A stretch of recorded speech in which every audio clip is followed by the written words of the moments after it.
Hello, everyone. Good morning here in Patty. It is the afternoon, but of course, I'm obviously not there in person. But Joe Tagmeyer will be joining me shortly because what better way to celebrate than to live stream together?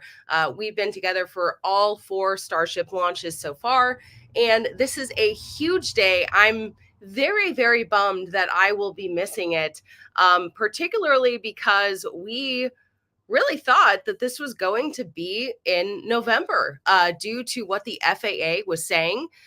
Joe, it looks like you're ready. So are you ready? Okay, he's Sure. ready. So I've unmuted you, but I was just saying, a lot of people are asking me, why the hell are you not there? I had a family vacation planned for since April, and we were really under the impression that the FAA was going to make us wait until November. And so everyday astronaut Tim Dodd is also not there. I think many of us just made plans to go on with our lives, and unfortunately, we're not there. But thanks to the power of Starlink, streaming the launch from Starship, and of course, the power of the internet, we're able to all join. And at least for continuity, Joe and I are together, even though I'm in Paris and he's in California. It's just a weird circumstance. It's very strange. But here we are. SpaceX will be starting their stream in about 15 minutes from now. The one good thing about being in Paris is that this is the first Starship launch that I don't have to wake up at like 4:30 in the morning. And the only thing that I did right was bring my Mechazilla shirt just because. But luckily, I brought it for the momentous day that we have ahead of us, which is hopefully a successful catch of the booster. So, Joe, how are you doing? It's way earlier for you. Yeah. Mediocre able to know what time is it for me? It's 1:17 p.m. So I'm just exhausted right now. um, Well, but yeah, cool. yeah. Well, thanks for having me here. I'm actually out in California, Riverside, California. This is my sister's house that you're seeing behind me, and it is 4:17 in the morning, so that's why it's so dark behind me. And yeah, so it's almost like I'm at Starbase, kind of, when we were doing the lives from there, getting up super early. But I also wasn't expecting the launch when I came out here. I got invited to go out to the Tesla We Robot event, which was pretty cool. Got a chance to see a bunch of new future kind of products that may be coming in the near future. See some of the robotaxi. And of course, as soon as I made the plans to come out here, Starship's going to launch. So I'm not heading back to Texas till tomorrow. So here I am.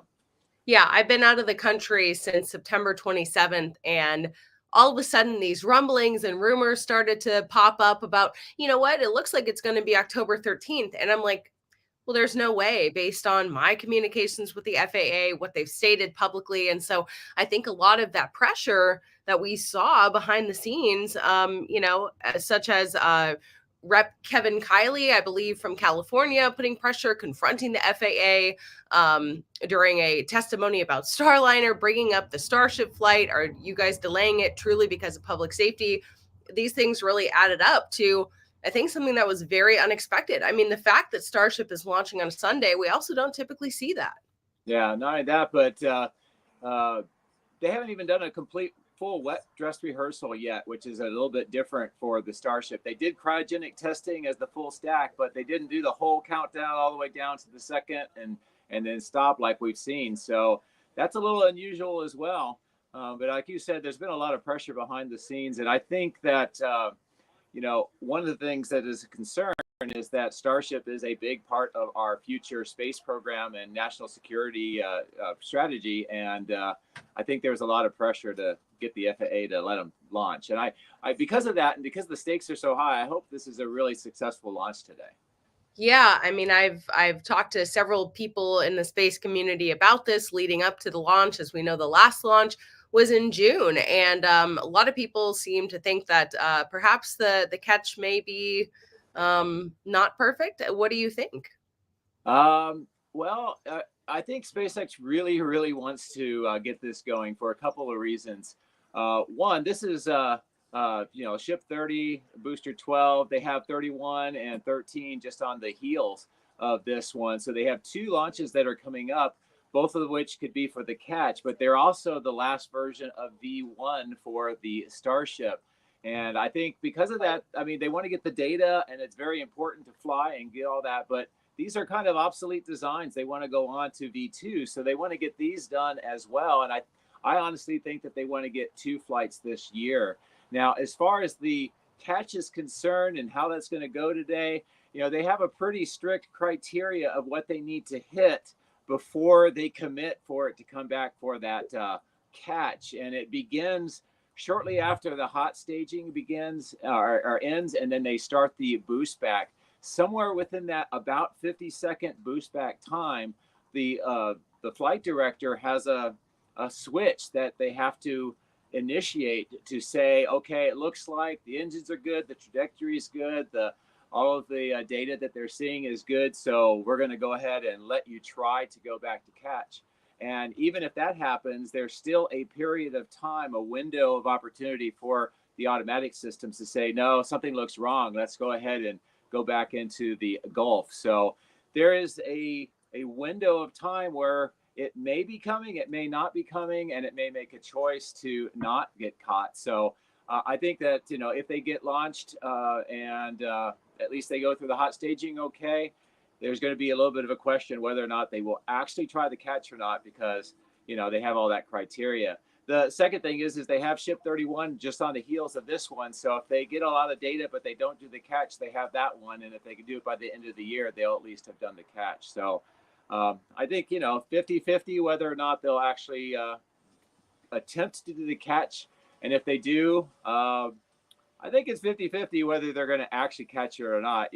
There's a small window by when they get close enough that if something goes wrong, they're not going to be able to just divert it back into the Gulf. So, that's going to be a little bit crazy to watch. And for the viewers, timing is going to be interesting too, because it's going to be very late in the trajectory before they attempt to light the engines, like less than a kilometer in altitude. So that's going to look sillily close to the launch tower when they put the engines on. So that's going to be kind of exciting. And about the same time, we're going to get those sonic booms, which we've never heard before.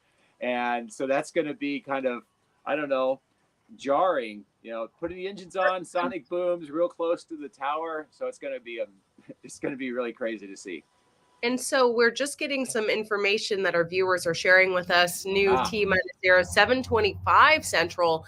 Does that mean that it's only a 5-minute launch window now? What does that mean? It looks like it. Yeah, they only had 30, so there's just it's either everything goes and go, or we get a slip. So we shall see. Okay. Let's pull up some slides. Smiley wants to know, what is the trajectory for this? Will anyone in a non-Gulf state be able to see it? So I want to pull up some of your slides before SpaceX starts here. So here's the FAA statement, which was issued yesterday. I was unsure if this was actually going to come through. Elon said that they were expecting it to come through in time, and I guess they're working on the weekend. So FAA, of course, approved this, gave the green light, and so that was really good news and kind of unexpected for me. And so, anything else you want to say about this slide, or should I move on?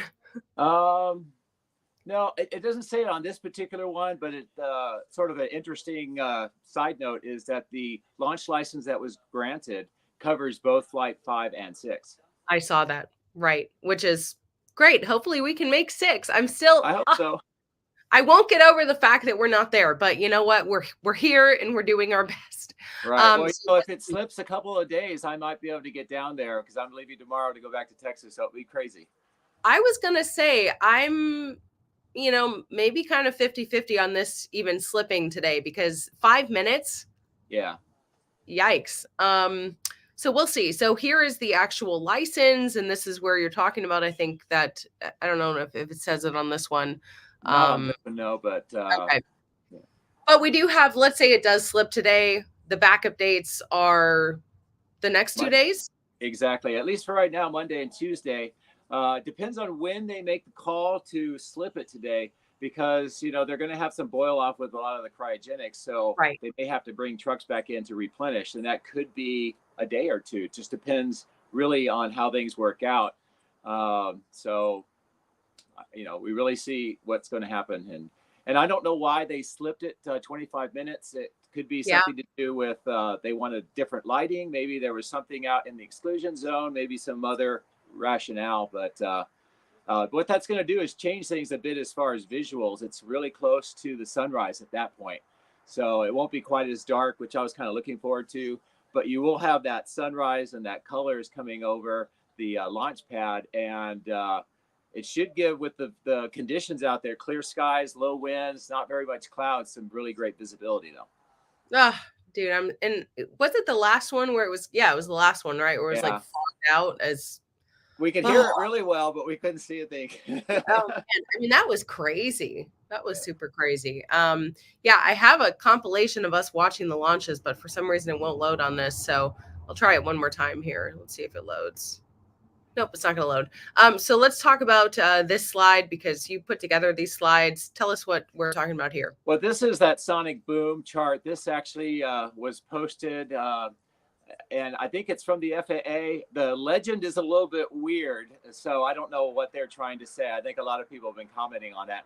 But essentially, this is kind of like a bullseye radiating out from the launch tower. And the booster would theoretically be coming back in real close to the launch tower. That would be where the sonic booms are going to be the strongest. And this is, I think, measuring pounds per square inch of, that impact sound, kind of like a thunderclap. So the closer to the tower, the louder it would be for you. But you can see how it radiates way out, much farther than the tip of South Padre Island. In fact, almost all of South Padre Island and over to Brownsville. So everybody's going to be able to hear this, and it's probably going to be 3 individual, very in quick succession sonic booms because it's just different parts of the booster coming in. But it should also be much stronger than what you would hear from, say, like a Falcon 9 coming back, just because of the size of the ship. I know it's so weird. I have, people that I'm friends with that have never been to Starbase, and this is the one that they go down for. And I'm like, man, are we missing like the best one so far? Potentially. Hopefully, and that's the thing too, is, for all the people that can't be there, including us, well, this is going to be the plan moving forward. So there's Yeah. going to be a lot more of these opportunities. This just happens to be potentially the first one, and there's no guarantee that they're going to catch it. Right. So, there's no guarantee that they're going to launch today. I mean, there's a lot is at play here. And by the way, someone said I sound a bit nasal. I'm getting over a little bit of a cold here. So sorry, doing my best, but that's what happens when you travel for a long time. Yeah, well, like I said, also they have Ship 31 as well. So if something comes back and they kind of mess up the orbital launch sites, that would delay them for the next launch. So I think they may be very cautious on that, just so that they'd rather get data and then go again soon than risk having a big delay because of something going on. So we'll see what decisions they make. All right, and let's see here. This is just a great Yeah, photo. Great yeah, I photo. love this one. Yeah, and we're talking about, I saw recently China may land on the moon by 2030, and I think, these announcements and rumblings, you know, hopefully kick us into high gear, kick the FAA into high gear and saying, "Hey, you guys really, if you keep this up, you are holding back, Right. the American space industry. This is a big problem." Yeah, I agree. And, the amount of work and development efforts that still are ahead of the Starship program before we even think about taking the demo landing, the uncrewed landing on the moon. There's still so much going on. And, sitting around for months, not waiting for, or just waiting for a license is going to hurt that considerably. I mean, as it is right now, I think if everything goes perfect and they're able to launch a lot next year, it's still going to be a stretch to try to get to the point where we might even get Artemis 3 in 2026. So I think most people are saying 2026 is probably off the table now. It's going to be like 27, 28. And again, anything goes wrong along the way, it delays it. Now we have that issue with possibly not being there by the time China gets there. So I think that's some of the stuff that's going on behind the scenes that is affecting this launch and giving them this shot. The other thing, real quick on this picture, is that when we were at the last launch in June, this picture was impossible because the flag is on the second tower. Sorry, I'm trying to close the window. I feel like it's really loud. Oh, okay. Is it loud or is it good? It seems good to me. Okay, I'm on like a busy street here, Oh, uh, okay. near the Yeah. Arc de Triomphe. My French is terrible, Uh, terrible, terrible. Conseillons, s'il vous plaît. Oh my God. Yeah, but Shamar no, says, this picture of the tower wasn't there when we were there in yeah, June. I know. It's mind blowing. I can't believe that we haven't been there since the last launch, June 6th. And I mean, how much has changed? The fact that there's two towers Right. just blows my mind. I mean, it's crazy. And I was waiting to go down there until the next launch, and I was honestly thinking that it was going to be November. I thought all the people saying, "Oh, it's actually going to happen this weekend." It's like, yeah, that's wishful thinking. Yeah. And then I saw, SpaceX was gearing up for it, and I'm like, I don't know, maybe there's a chance that they're just trying to like, go through the motions and hope it all works out because I don't know, the FAA has usually been pretty firm, but it Yeah. I wish You I know could have what been put a them? fly on the wall in whatever conversations, led to this happening. Yeah. Well, you know what put them over the edge was me buying tickets to California. Well, I mean, my boyfriend and I were talking about it last night, and it's like the video that I made about, Elon Musk says the head of the FAA should resign has almost 400,000 views. So is it, weird to think that perhaps my video played like a small percentage and putting pressure on this? I don't think so. I Yeah. think that it's been a collective effort from people in the space community to really bring attention to this. And whether or not you like Elon right now, that shouldn't affect what SpaceX is doing. Right, right. And on a professional organization, it really should be irrelevant what the personalities are. It's just, it should be what are the goals, what are the objectives? Are we safe? Are we following the rules? And make sure that the rules are applied equally to everybody. And, I think the outcry from the space community, getting Congress involved, obviously NASA is very interested. I think that did play a big role. And because of that, I really do hope for a very successful launch because, you know, if everything goes perfectly well, then there'll be a lot of people talking about, see, that was all about nothing. And the FAA, should have whatever. If something goes wrong, then people are going to say, see, the FAA should have waited. They went too fast. So I think the only way through that is just to try to be as successful as possible and then keep moving on. Right. Let's see what else you have here. You have a lot of slides, I think. Okay, Yeah. so here we go. Space operations TFR. Let's talk Right. So about it. this is just the temporary flight restrictions over the launch site, and it also shows kind of the cleared zones out into the Gulf and where there shouldn't be any boats, there shouldn't be any people, and if there were any debris or the basic flight path away and then coming back is over the Gulf. So this is one set of many different kinds of notifications that are sent out. Some are notices to air missions for airplanes and pilots. Some of them are not Mars notices to mariners, which this is part of it. And then there will be also more notices for people on the ground and that exclusion zone, which it radiates about 5 miles out from the launch site. So that's why if you're at South Padre Island down at Isla Blanca Park, you're okay. You're just outside that 5 mile ring. And if you're over at the Rocket Ranch Observatory, you're right at that area too. I'll put it that way. But yeah, so this is a way just to communicate to everybody, and hopefully we don't have any cruise ships or boats out into those locations, because if they are, then that could cause a slight delay as well as the Coast Guard goes out and asks them to leave. But as far as we know right now, they've delayed it 25 minutes, but we don't know why. Right. And Mediocre Ape wants to know, where can I find the video you made on the FAA that got almost 400K views? I'm linking it in the comments. But let's say I wasn't I wasn't sugarcoating the title or the thumbnail there.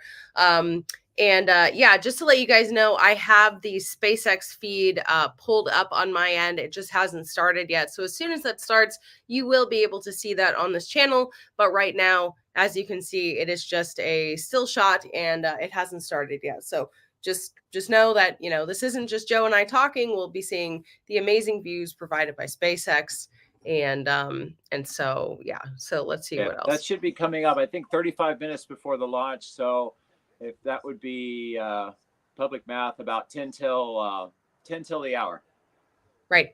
And Charles, thank you. Hit the like button, fellow nerds, and let's check out this trajectory that one of the commenters wanted to know about here. Yeah. And I kind of stretched it out a little bit so it was bigger view, so the text might be a little bit strange, but basically what this is showing is the entire flight path from the initial launch as the full stack going up to that the the hot staging, which should be very exciting. That's obviously right after most engine cutoff on the booster.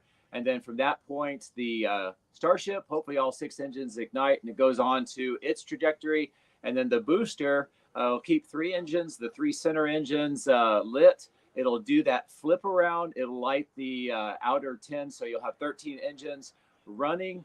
The boost back burn is about 50 seconds, give or take a couple of seconds. And that's that period of time where the flight director has to manually arm the return back for the launch, or the launch tower for the landing or the catch. And then, of course, after that period of time, they will jettison the hot staging ring. And that's a little bit different from Flight 4. They will jettison like we saw, but it's going to be closer to the coast. So I think in Flight 4, the hot staging ring came down about 20 or 30 miles off of the shore. This one, it could be as close as a couple of miles, so much closer.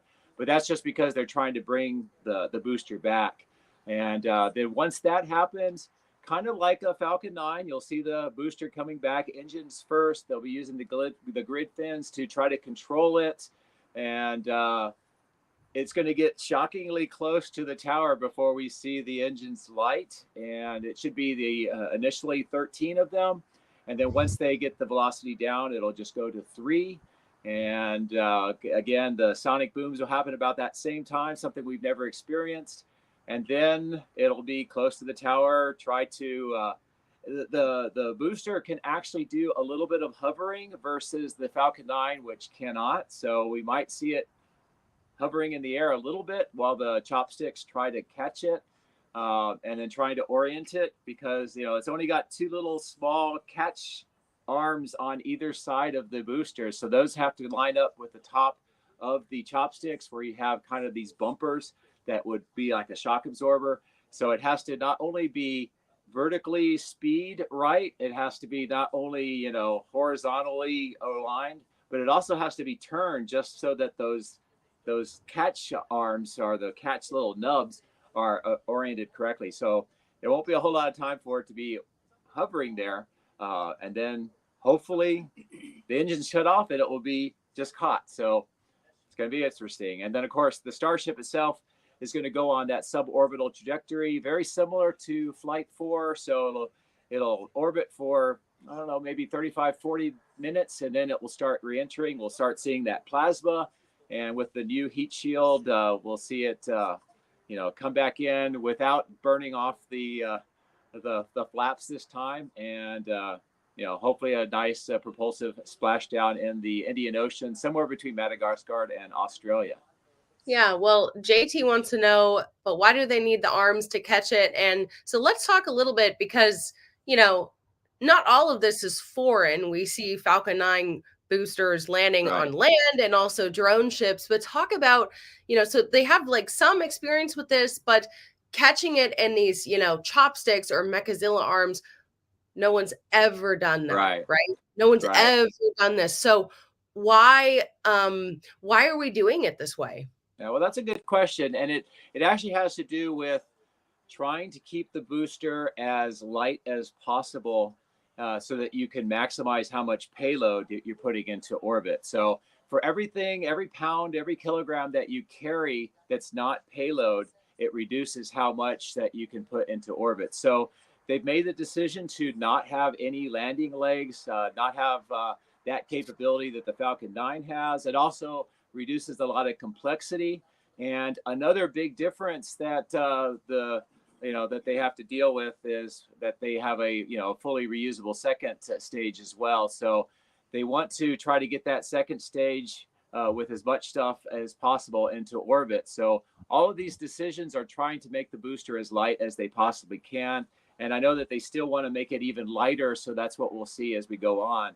But the consequence of that is that it can't just touch down anywhere. So their solution was to make these chopsticks, and it's the arms that raise it and put it up on the orbital launch mount, but they've also designed it so that they can catch it. And the basic idea is that you put all of the landing mechanisms on the ground and you don't have to carry it with the booster. So that's why they're doing that.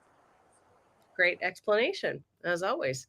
And then let's see here. So we have the flight test timeline, which is kind of small font. Yeah, sorry about that. That's just how sort of SpaceX Oh, does it. yeah, that's But not your but fault. that this yeah this is the time. This is from liftoff on. So I'll try to, as if we actually launch, I'll try to keep you appraised as we go what's going on. But just keep in mind that from launch to catch is under 7 minutes. So Right. it's going to That's what be I was very gonna. fast. That's crazy. Yeah. Oh my gosh, I'm so sad we're not there. Yeah. And then so what about here? And I think this is the up to launch. So, Right. we've already had the poll. I believe that we are within prop load right now. We Right. should be. Correct. So that'll go on. And, the prop load will continue for quite some time. They'll do the methane first and the LOX. And then the next big milestone is about 19 minutes, 40 seconds when they start the Raptor chill. Okay, and it looks like SpaceX may be live according Okay. to someone, but I don't actually see that. So Okay. I'm going to check too, just to see if I they're. don't see it. So what the heck? I don't know. I don't know. Not seeing that. I don't see it quite yet either. Okay, so here was the FAA response. SpaceX Starship Super Heavy Flight 5 license authorization also includes FAA approval of the Flight 6 mission profile, which includes a catch as well, right? Yes. Yeah. So, So, you like I said, flights 5 and 6 are the last of the version 1 starships. So, in a lot of ways, this is really data collection as much as they can before they pivot into the next version of Starship, which is significantly different. weird. I don't know why people are saying it started. I still don't see it Well, started. according to their site, it'll be in about 2 minutes. Okay, so it hasn't started. Not quite, at least not from what I said. And I'm actually real close to SpaceX here in Hawthorne, California. I was actually just visiting yesterday. So I'm about as close as you can be to where they're going to be doing the live stream, at least part of it, for SpaceX. You're at the wrong SpaceX location I though. So know. I in got the wrong Texas. memo. Oh my gosh. It's funny. I actually grew up about 15 minutes from where SpaceX is in Okay. Hawthorne. So small world, very strange. Okay, so that was all the slides. And we are just basically waiting. Yeah, Ian makes a good point. Any of these SpaceX streams on YouTube are Yeah. fake because they don't stream live on YouTube anymore. They're only on X. So perhaps that's what people are talking about. And Yeah, we it's don't fall for possible. that. We Yeah, a don't lot fall. of crypto scams using SpaceX feeds, or at least what looks like official, feeds out there. So you got to be watching for that and be careful. Right. But as soon as it starts, we will also share that. But man, wow. Yeah. By the way, with this, what you're showing right now, it's very similar to a mural that they just put up on the multi-level parking garage that they just built at Starbase Really? near Really? near the old rocket ranch. Yeah, that whole side they were putting up kind of a false wall, and everybody was trying to figure out why are they doing that. Well, they just put up a mural showing kind of a Mars habitat, very similar to in the style of what you're showing right now. So kind of would like to be there to see that too. It should be very cool. And I don't know. They talk about having the Starship and a booster out for close to people to be able to see, since you can't walk down to the rocket garden anymore, and maybe it's going to be close to where that mural is. Mm. Yeah, I mean, God, so much has changed that we haven't seen down there. Let's see. I still don't see it starting. Not yet. But the weather apparently is looking really great. So we'll see if they can pull it off in just a matter of minutes. That's pretty ambitious. Yeah, yeah. Pretty Well, crazy. based on the timing, we're 40 minutes away from launch. So, Yeah, Scott Manley said window closes at 7:30, so they're already running out of time. Any more yeah, delays and this could be a scrub. yeah. Well, I Wonder- want it to go. I'm excited about it, but if it scrubs, I have a shot of being there. So we'll see. Yeah, and I still don't. Because I'm not flying home till Tuesday. Oh, okay. Yeah. Because even if I were to try and change everything, it's, an international flight back from Paris, then Right. a 6.5 hour drive down to Starbase. I mean, there's still really no guarantee. I don't think it'd be possible. So, um, unfortunately, Yeah. but Well, besides not being there, I really do hope that it launches today, and I hope it goes well because, as I had already said, they have so much that they have to get done and a lot of flying that they got to do. So getting rid of this one, moving on to the next one, I think is something that SpaceX really wants to do. absolutely. Oh my gosh. Yeah. I really hope I'm losing confidence with the fact that it's only a 5 minute window. That makes me a little bit nervous here. What do you think? Um, well, I mean, the last couple of flights they did do a delay similar to this, but then when it was actually time to launch, they went through the time really quickly and they launched right on time. So I think the chance is pretty good that they will. The only thing that's a little different, as I mentioned earlier, is that they haven't really done a complete full wet dress rehearsal before this. So, Why do you they've think done that is? why? Yeah. Maybe it's a sign of confidence. Maybe that they've already done enough that they're pretty sure how this system works, and they're ready to go. Maybe the inclination of, hey, we're going to get you a clearance came in and surprised a little bit of SpaceX too, so they accelerated through so that they were ready to go. I mean, the last thing I think SpaceX wanted is to be all this time saying, hey, we're ready to go, we're just waiting for approval, and then the FAA says, okay, we're going to approve you, and then SpaceX says, oh, we need some more time. Right. So Well, and I know that SpaceX had said that they've been ready to fly since at least August. yeah, I think that was not completely true because there was still a lot of work being done. Right, right. And what I'm showing right now is me following you driving down Highway 4, and this Right. was, back in June, and it just doesn't look like this anymore. No. So, it shows you how much changes in just a few months. It's absolutely mind-blowing, and no one else is working at this pace. Right.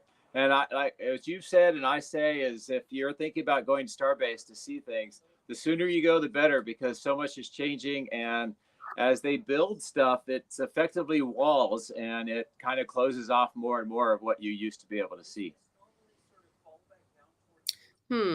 Lloyd says they are saying it's not going to be a catch. Who is they? Who is saying this? Again, I still don't see the SpaceX stream starting, Yeah, I don't but see that yet. let's see if I can share this. Hold on, this might be kind of hard to do here. Hold on. Share this tab Well, instead. it's live, but we're not sure exactly what's going to. Yeah, right. Right. Okay, let's see. Wait, hold on. Okay, so here, you guys can probably see if I do this. So this is a compilation of the first 4 launches that Joe and I were at. So we have proof that we did our duties, and yeah, so let's see if I play it. It's pretty short. Let me see if there's anything else out there. I see what Lloyd said. I'm not sure where he's getting that, so I'm going to look and see if there's anything out there. Yeah.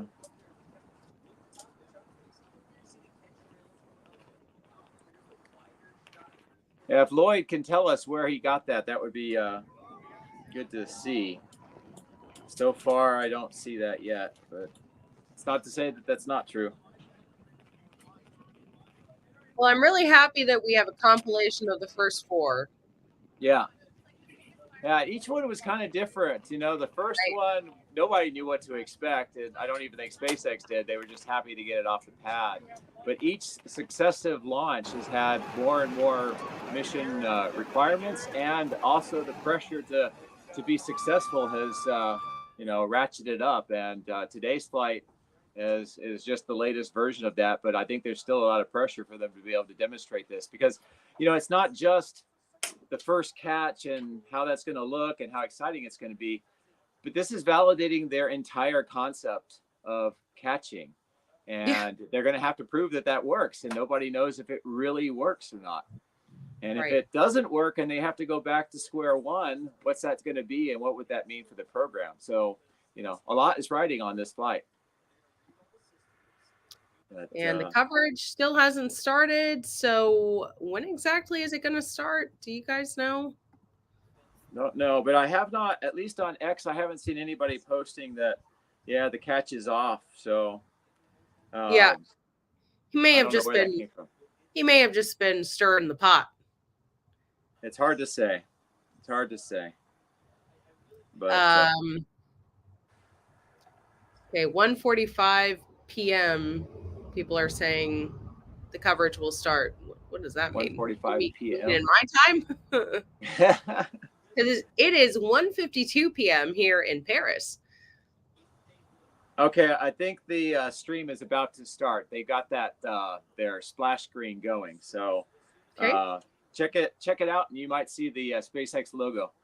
Yeah, I'm looking.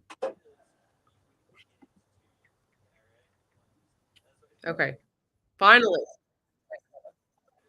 Ooh, we have the music too. Okay.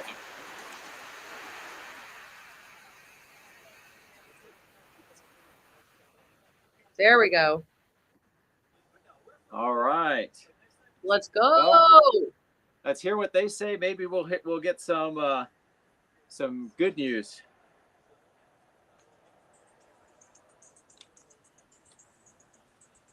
But yeah, so I don't know. This is just going to be exciting. And as we said before, if it launches 7 minutes later, we'll know if it's caught or not.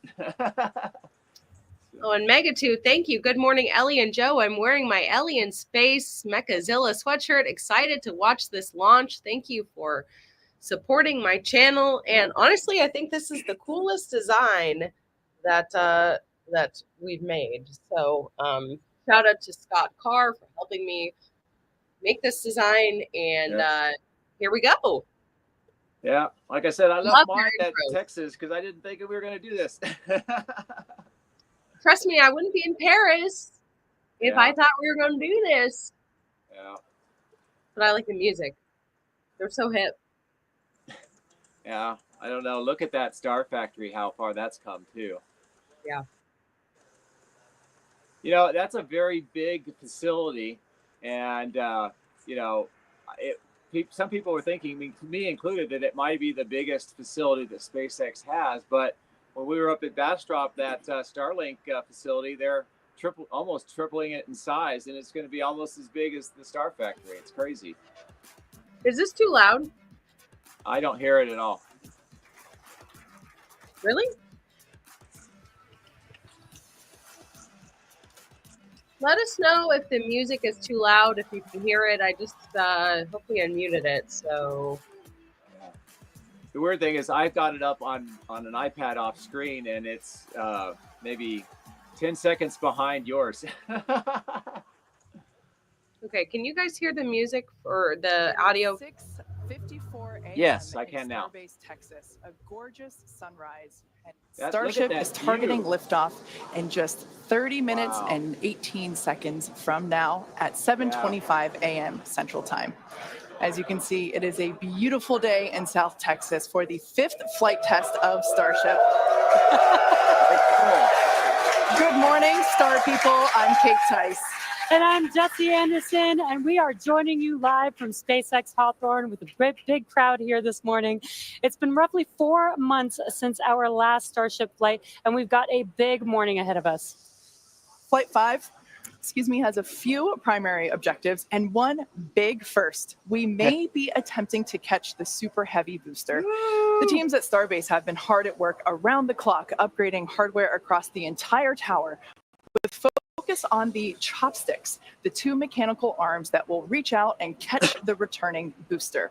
We're only going to attempt the catch if everything on the booster and tower checks out after launch, but either way, excitement is definitely guaranteed. Definitely.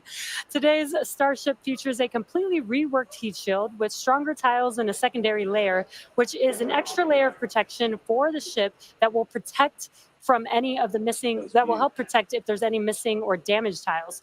Now, not only did we replace the entire heat shield with our newest generation of stronger tiles for today's flight, we'll also be flying a handful of aluminum tiles that are there to help the team understand the thermodynamic environment during reentry. That's cool. That answers If you were with why us there for are Flight some 4, colored you'll know tiles how around. hard Wow. those heat shield tiles worked during the ship's reentry. Did they ever?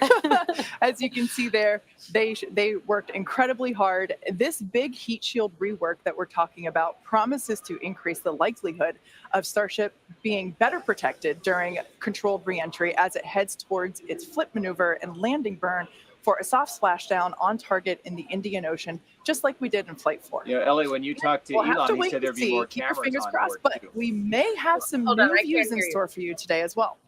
Right, like all test flights, we want to learn as much as possible, and views of Starship during all phases of flight help us to keep improving the vehicle for recovery and reuse. Now, thinking forward to when Starship is flying regularly, it will take the heaviest payloads to space, land humans on the moon again after more than half a century, and ultimately fly people further into space than ever before. And getting there will require us to rapidly iterate and fly often, which is why we're working so hard to scale operations at Starbase. Yeah, the faster that we learn now, the faster we can improve and evolve Starship to achieve reliable flights and rapid reusability. We've been designing this vehicle from day one to realize a vision of having an entire city of people on Mars, something we know will take launching millions of pounds of cargo and equipment into space spread across thousands of flights. This future will require many Starships that can fly again and again, and today's flight is a critical step on that path. So buckle up your seatbelts because here we go. The moon and Mars are not nearly as far in the future as you may think. In fact, we're planning to send Starships to Mars as soon as 2026. You might be familiar with the Starlink logo, and there you can see it on your screen. It's an iconic representation of the Mars transfer orbit, also called the Hohmann transfer orbit. This is how fundamental Mars is to SpaceX. This transfer window, or a time when the Earth and Mars are the closest to each other, opens every 26 months and is only open for about 2 to 3 months at a time for a vehicle with Starship's power. And it just so happens that the next Mars transfer window opens in 2 years towards the end of 2026. Yeah, lining up a launch to Mars is similar to how we launched to the International Space Station, where we time launches to match the station's orbit. If we didn't do this, we'd need more propellant and more time to get there. Exactly. So the first opportunity that we have to fly Starships to Mars, we plan on doing it. These first flights to Mars will be uncrewed and will test the reliability of landing intact. If those landings go well, the first crewed flights will follow soon after. So it's safe to say it's all happening, and flights like today's are what's going to get us there. Not only have we made several improvements to the Starship flying today based on what we've learned from our last flight, including extensive upgrades to Starship's hardware and software, we've also made improvements to the launch tower and catch mechanisms. And if you've noticed in some of the live views this morning, our teams have completed stacking the second launch tower, which will be coming online next year. Having 2 operational launch towers paired with ships and boosters rolling off the line in our new Star Factory will allow us to increase our flight cadence and test even more rapidly. And just a few miles away from the 2 towers, things are moving really fast at the heart of Starbase. Star Factory is rapidly coming online, with production teams already using the space as construction continues. The 1 million square foot Star Factory brings many parts of the manufacturing process under one roof for the first time, enabling moving as much system integration work as possible earlier in the build process, with the goal of eventually producing hundreds of Starships a year. That's crazy. It's such an impressive building. So, for example, teams can assemble an entire nose cone structure of a ship into a single piece and work on its internal systems all in one place. So, if you're working on Starship and you have a question about the steps that you're working that happen before or after yours, instead of having to leave the building and go and find the person or the team with the answer or waste time sending an email and waiting for their response, odds are you're right next to that person or team. And now you're working right alongside them, so you don't have to wait for a response. Yeah, exactly. It makes it a lot more efficient and faster to communicate. So not only are we rapidly iterating on these spacecraft themselves, but we're also innovating the way that they're made. It's almost too much to keep up with. We're also posting updates on our account on X if you can't keep up. That'll help you. So if you don't already, make sure that you follow us at SpaceX on X. And I have a feeling it's going to get pretty busy. Oh, that is definitely an understatement. And it's definitely going to be very exciting today. So with that, let's meet today's Starship on the pad. Starship features two major parts, the ship, which has 6 Raptor engines, and the Super Heavy booster, which has 33 Raptor engines. The current iteration of Starship is essentially an experimental vehicle flying for development. With a few planned upgrades, Starship will have 3 times the thrust of Saturn V, plus the added benefit of full reusability. Starship 2 will be capable of carrying more than 100 tons to orbit, and Starship 3 will be able to lift more than 200 tons to orbit. The amount of mass we're able to launch per rocket is crucial to creating a self-sustaining city on Mars. Now, to get a sense of how big Starship is, let's start with the average size human, which is about 2 meters high. Towering over our average human is the length of the Millennium Falcon, which comes in at 35 meters. Our Falcon 9 rocket, with the payload fairing attached, is double the size of the Millennium Falcon, standing at 70 meters. And nearly twice the size of that is the fully integrated Starship at 121 meters tall. The ship itself is about 50 meters tall, and the Super Heavy booster alone stands about 71 meters. And even crazier, eventually the ship and booster will get even taller with future design iterations. Can't imagine it being taller than that. Starship's first stage has a diameter of roughly 2.5 times that of Falcon 9, and with 33 much larger Raptor engines, which you can see there on your screen. Moving up the vehicle, the ship features 6 Raptors, 3 sea-level engines, and 3 vacuum engines, which are optimized to operate in the vacuum of space.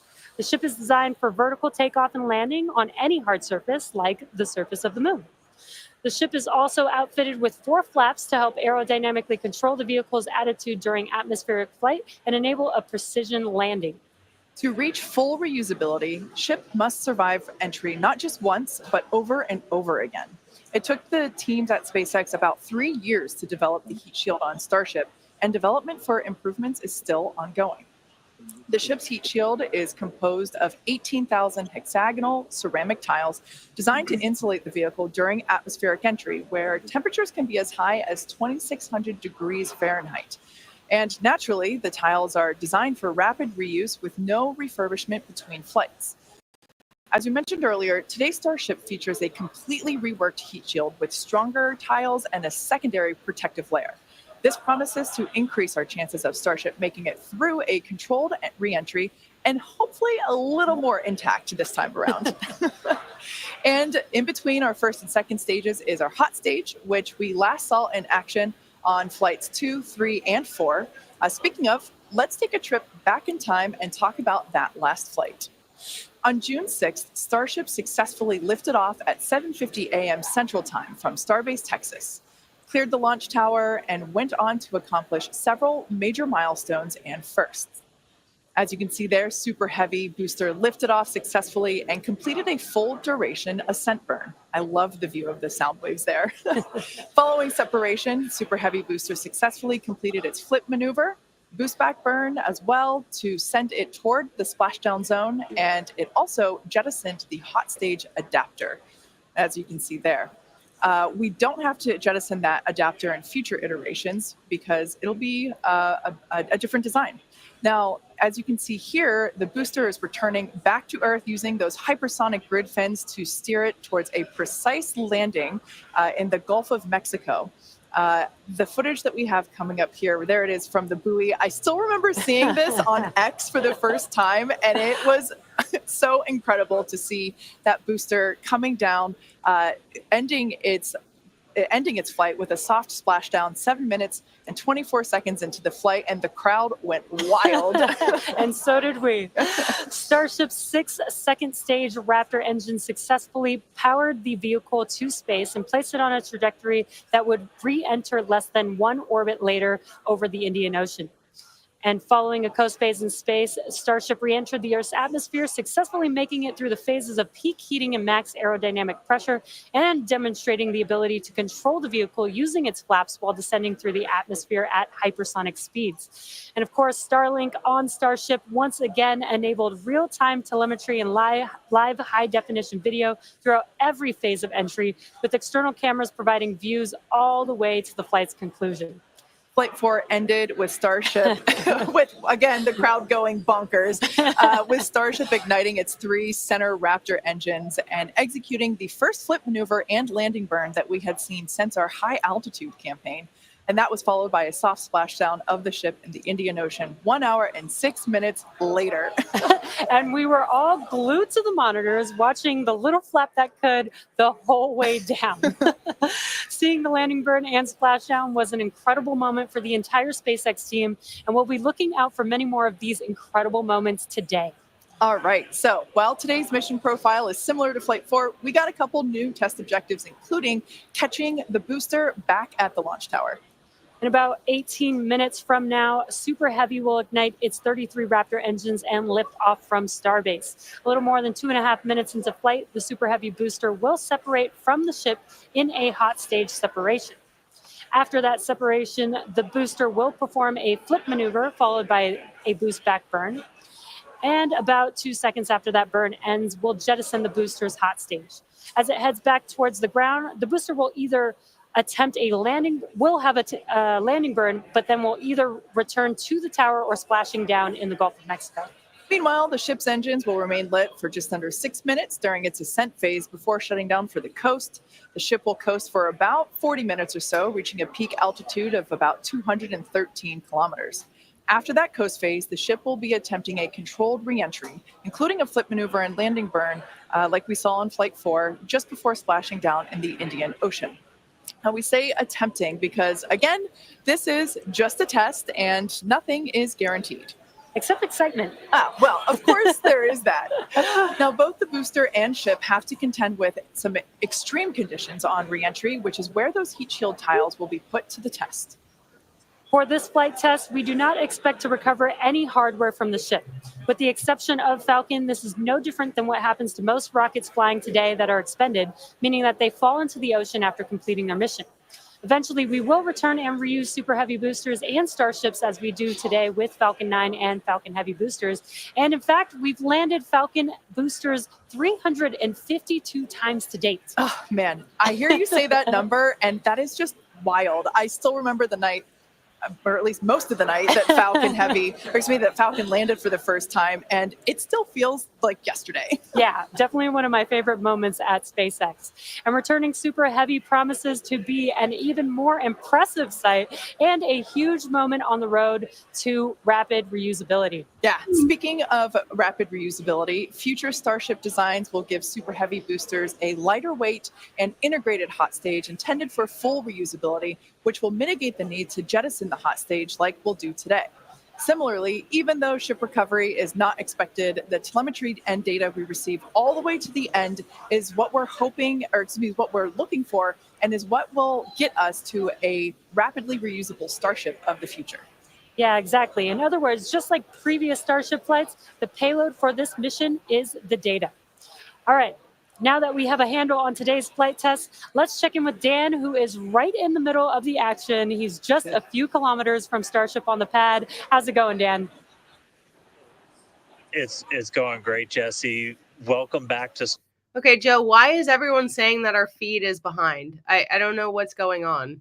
I don't know. I have a live feed elsewhere, and it's about the same time. And they said 7:25, and I don't know why people are like saying that ours is behind. I've checked it on different windows, so I don't know if you guys are watching a fake stream, but this appears to be the correct one. Yeah, I'm watching, like I said, some different channels off screen here, and they all are about the same time as what we're showing. On the ship started at about T-minus 49 minutes, booster at T-minus 40 minutes. We're going to keep loading propellants on those vehicles right down to the wire. Ship will close out at about 3 minutes and 20 seconds before T0, and then booster just about 30 seconds later. Now, with our startup sequence, it's going to look very similar to what you saw on Flight 4. We already tested it with this booster and its static fire. We're going to see the Raptors start to make fire at about T-minus 3 seconds, and then we'll start them up in 3 different banks. The first inner 13 will fire, and then about a second later, 15 of the outer ring engines, and then about 8/10 of a second after that, those final 5. Another reminder, if we need to hold, we have a built-in spot at T-minus 40 seconds. We can hold for stuff like if we need to finish clearing the range or if any other technical issues pop up, just kind of in the last second. But if there's nothing holding us back, we're going to go right past that and go down to 0. So, I mean, as of right now, we're just under 14 minutes away from liftoff, not working any technical issues. Range is expected to clear. We're just clearing out a few more boats. And as you can see, the weather is perfect. We had 100% go for launch from the weather officer, so that was pretty unprecedented and something we really like to hear. If we're not able to go today, since we are loading prop, it would likely be about 48 hours before our next attempt. But good thing we're going to launch today. Really looking forward to being able to turn around and see it this time. We're doing good. Counting down to 7:25 a.m. Central, and I'll see you guys in a couple of minutes. I'll send it back to you in Hawthorne. Thanks, Dan. Now, one of the most exciting objectives for Flight 5 today is attempting to return the booster to the launch site that you see right there, and it will be caught by the tower. We refer to this simply as booster catch. As you've heard us say, Starship and Super Heavy are designed to be rapidly reused, which is why we've developed a novel way of returning the vehicles that leverages the same hardware we use for stacking ahead of flight. Right now, when we recover our Falcon boosters, they either return to a separate landing zone on land or to a drone ship in the ocean, both of which require time to transport the vehicle back to the launch site. In order for us to achieve truly rapid reusability, we need a... Dude, I don't understand. People are saying that this is the wrong feed. There are 954,000 live views. Okay, this is like... There's some fake feeds that are going out there, and there's been some people posting on yours. I saw that chat. Okay, it's fake. Whatever. We have the right one. In order to proceed, automated checks have to indicate we have a healthy booster and a healthy tower, and the flight director must issue a manual command, which is informed by manual checks from the flight control team. If this command is not sent prior to the completion of the boost back burn, or if automated health checks show unacceptable conditions with Super Heavy or the tower, the booster will default to a trajectory that takes it to a landing burn and soft splashdown in the Gulf of Mexico. Now, thinking to the future when we're operational, after a booster returns to the launch tower, it will be inspected and reloaded with propellants and then ready to launch another ship to orbit. For today's test, however, we're only going to attempt the catch, like Jesse said, if everything on the booster and tower checks out after launch. And of course, we will let you know as soon as we know if it's a go. We're going to be listening very keenly for that call out. Now, as always, we accept no compromises when it comes to the safety of the public and our team. So to that end, the area all around the pad and the flight path are cleared well in advance. Exactly. A lot of things have to go right in order to line up the booster catch. So don't be surprised if we don't attempt the catch today. Either way, today's flight will generate data that will continue to inform our future flights and help us get to that operational cadence. Yeah. Oh, you can't forget what else it will generate. Are you thinking what I'm thinking? I mean, I was going to say a sonic boom. Oh, I was going to say excitement, but that's a really good reminder. Now, if we do make it to a catch attempt today, Super Heavy may generate a sonic boom upon its return. And that's basically a brief thunder-like noise that we hear when an aircraft or other object travels faster than the speed of sound. Anyone that has been in the area for a Falcon 9 land landing in Florida or California, or even some space shuttle landings, may have heard one of these. Generally, the only impact in those surrounding areas of a sonic boom is the brief noise, with variables like weather and distance impacting if or how the sonic boom is heard. Here's a brief look at how these sonic booms look and sound on Falcon. Woo! I know a lot of people will be excited when they hear the sonic boom. And these are going to provide quite a show because you're going to hear those sonic booms.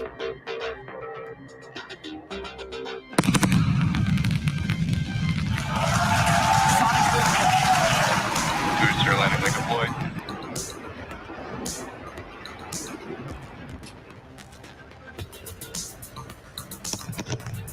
That sonic boom is great for us. That thunderclap broke the sound barrier. I interpret fans. I was going to say, you like the techno, don't you? Type booster separation confirmed. Less than 10 minutes. Just heard the 2 sonic booms here in the room. Booster landing confirmed.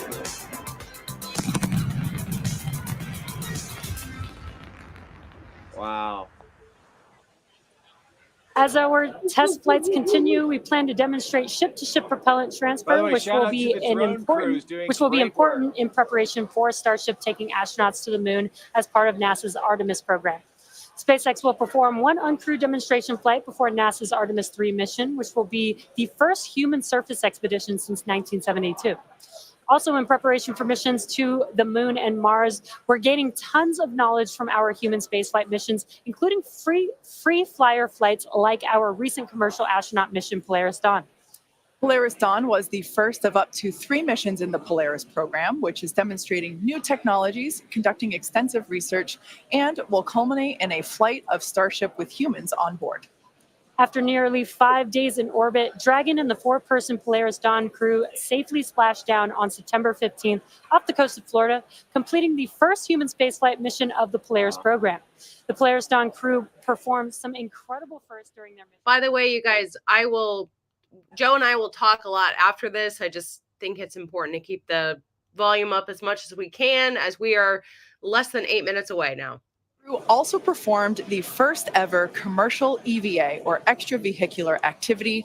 And as you can see there, they were wearing the new EVA suits that we developed here in-house. Woo! This was an incredible moment to see Jared and then later Sarah emerge and perform this EVA with Earth behind. Now, in addition to this incredible spacewalk, they also conducted about 36 research studies and experiments from 31 partner institutions, including NASA. Wow. And in addition to all of that, they also tested Starlink laser-based communications in space. The data gathered from Polaris Dawn missions is invaluable, much like the data that we're going to see after today's flight test of Starship. So we're coming down to T-minus about 7 minutes. Let's check in with Dan. Hey, thanks, Kate. So yeah, we're right at about 7 minutes away from launch.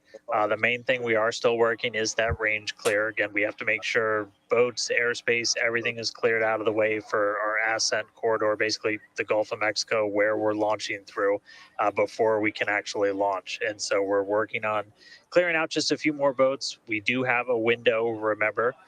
So if we end up holding at like a T-minus 40 seconds, we can hold for several minutes, allow those boats to get out of the way, and then we can launch.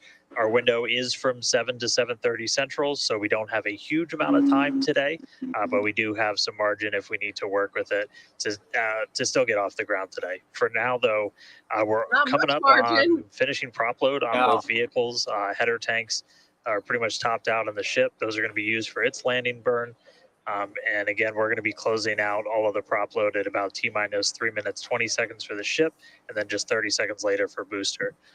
One kind of cool thing to talk about. So the folks in launch control behind me, after liftoff, they're going to have some pretty special tasks today. If we're going to go through with the catch, they're going to be doing some really detailed inspections just visually of all of the different tower systems, a lot of those things that we upgraded, just to make sure that we are in the right posture to actually proceed with the catch. So they'll be working kind of fast and furious behind the scenes to inform the flight director's manual command to send the booster back. So if we hear that command being sent, that's going to be just the roof's going to come off. That's going to be a really exciting moment.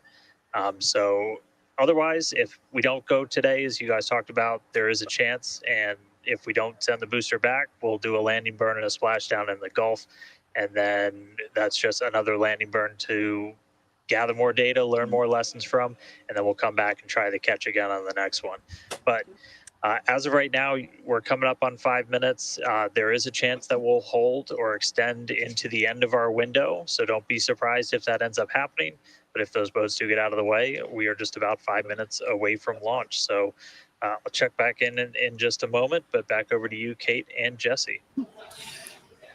Thanks, Dan. Our rapid iterative development approach has been the basis for all of SpaceX's major innovative advancements, including Falcon, Dragon, and Starlink.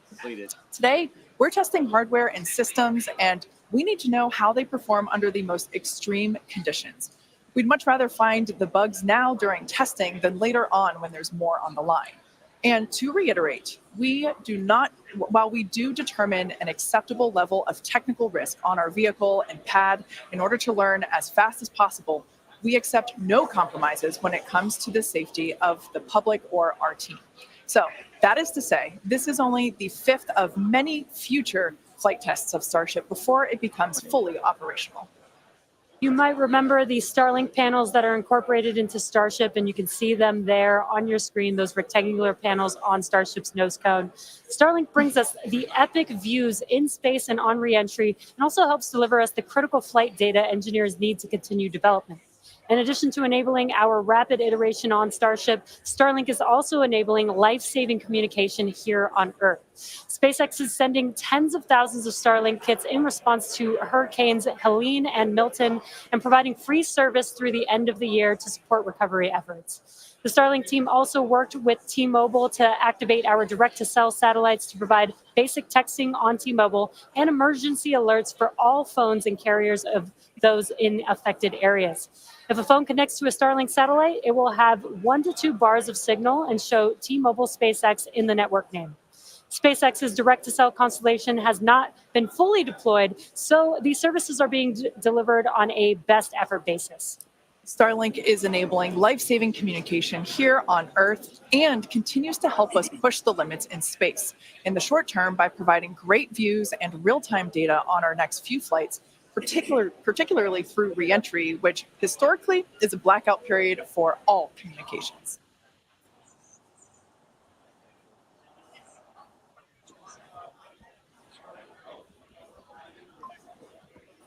Propellant load All right, is so completed. we're coming up on 2 minutes, 30 seconds away from launch. We're hearing like there's a pretty good chance we were going to hold at T-minus 40 seconds, but surprise, now it sounds like we might not be. So all right. We are just a little over Fingers 2 minutes crossed. away, so a couple more things going to be happening. We did just close out our propellant load on the ship and the booster, so 10 million pounds of propellant on that vehicle on the pad here at Starbase, getting ready to go. We're going to start clearing out all of the lines that are basically pushing all of that propellant to the vehicles. Those get cleaned out or cleared out on the ground before we lift off. We're doing some final checks on the vehicle, the thrust vector control that we're going to use to steer it, as well as the guidance system doing its final alignment, just a lot of our final checkouts. But we are a minute and a half. We are starting to hear that it looks like the range is going to be clear. Awesome. At our liftoff time of 7:25 a.m. Central, 12:25 UTC. So that puts us 1 minute, 20 seconds away from launch. Wow. Still not tracking any technical issues. That range clear is the only thing that's been potentially poking at our launch. So I'm going to start to quiet down. We'll hear our flight director for today, Tristan Pierce, give some of the final call outs. As of right now, we are 1 minute away from liftoff. This is it. This is really close.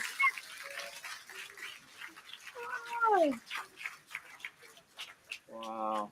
This is so weird to not be there. I know. Okay. Under 40 seconds, so go for it. Best of luck, SpaceX. Hope it goes well. 30 seconds. Please work. Please go well. Flight directors go for launch. All right. Woo! Go for launch. All right. Best words you could possibly hear, 20 seconds away from liftoff. Wow. Wow, this is unreal. Hard to believe this is going to happen. We'll see if they catch it. I'm T-minus 5, 4, 3, 2, 1.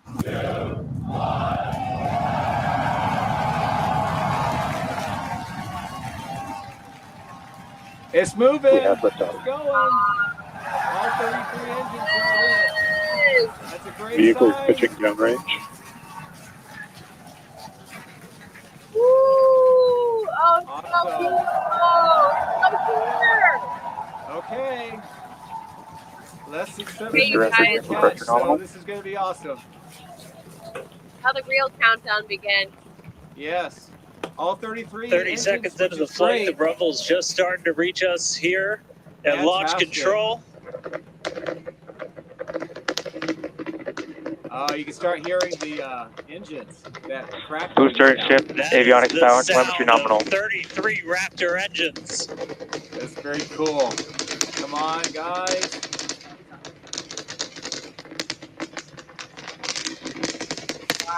Max Q. Supersonic. Now pass through the maximum aerodynamic pressure, Okay. the most stress the vehicle's going to see on the way uphill. Very cool. I can almost feel Margaritaville rumbling right now. Yeah. All right, nice our views next from the next ship. major milestone coming up, it's going to be hot staging. We're going to see the engines ignite on ship to push it away from the booster. Oh, I know the photographers are going to have some awesome shots of this launch. what a view. Somebody's happy. Yeah, where's the kid? Not on my end. Okay, we're about 40 seconds away from most engine cutoff. All right, so hot staging is going to be the next thing coming up. First, we're going to see the booster's engines start to shut Look at down. that exhaust plume and the color. All but 3. That is beautiful. We're going to do what's called most engines cut off instead of main You can engine see cut the off, because vapors 3 are coming going to off keep the side going. of the ship. That's, And then we're going to see the engine engines chill on from the ship Starship. ignite. Okay. Right now, the tower team is doing their go, no go. Okay. Yeah, we're just within a minute of them starting to make that decision. Are they going to come back or not? Oh my God. And we might hear some really good words soon, too. All right. Oh, keep going. Can still see it up behind me. That is one of the most gorgeous things I've ever seen in my entire life. Coming up on hot staging next. All right. Ship engine There's startup. most engines cut off. Stage separation. Awesome. Booster. Stage separation. Hot stage separation confirmed. Okay. Ship under its own power. far, I'm so seeing good 6 for out of 6 Raptors lit. Hopefully, I got a booster on the way back to me. I'm going to send it to you guys in Hawthorne. Awesome. Oh man, that was absolutely incredible. I loved how the Chamber pressure is nominal. crowd here in Hawthorne all went ooh at that first Like view they're of the just blue deciding whether or flames not to give from that the go. booster. As you can see there, Nice views. first stage currently performing, or excuse me, is now Still making good its with way the engines. back to Awesome. the launch site. Again, we are Ship avionics power and telemetry nominal. All right, the boost back booster and the complete. tower are both performing automated checks to make sure we are go for the booster to return to the launch pad for that catch. Or at least And most once of those you. are complete, the flight director Booster, boost back shutdown. Okay. Flight directors go for booster return.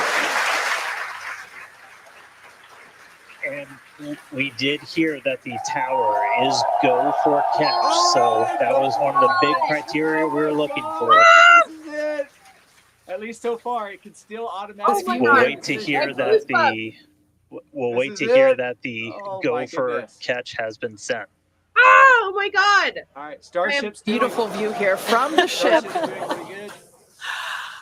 And All so right. exciting to hear that we got a go for man. booster catch. That means it's going to be a This is really exciting history. morning. Again, So far, the so booster good. is making its way back towards now land Wow. in order to make that catch attempt in the tower. God. Okay.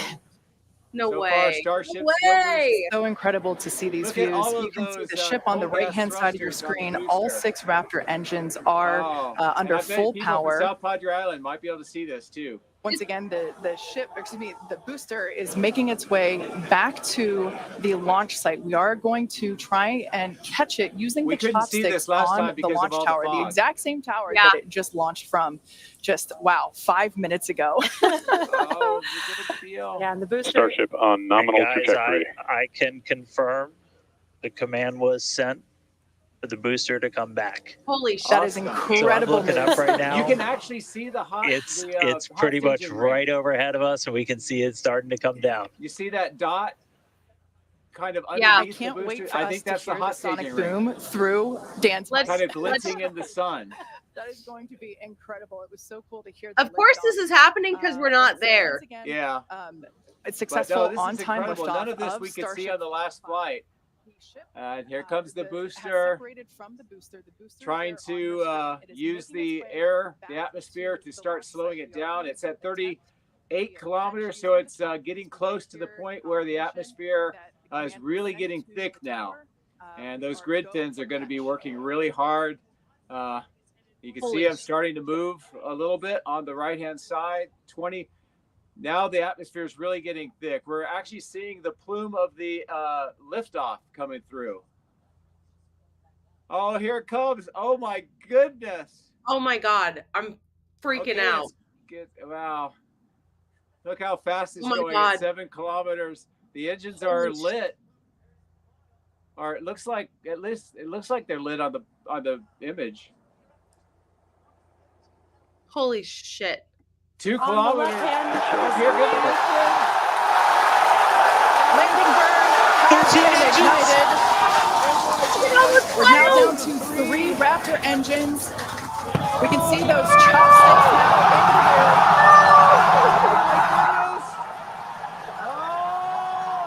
Too close. No. Is it? Get it? Booster ready for shutdown.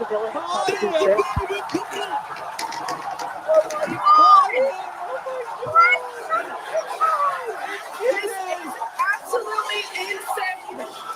First ever attempt we have. There's still some fire on the bottom. Oh, Super heavy booster. Back there's some at fire on the launch bottom of tower. the booster. Hopefully it goes out. What an incredible view! No, I think there's some fire on the bottom of the Kidding booster. me? They're not showing the bottom. Oh, there's a little bit of fire. They gotta hopefully Wow. get that out. I don't know about you, but we're losing our stuff. Starship is GOPV tank. I'm sorry. Like even at this Hopefully they day, can get that. what put we out. just Oh, saw, that's just imagine. crazy.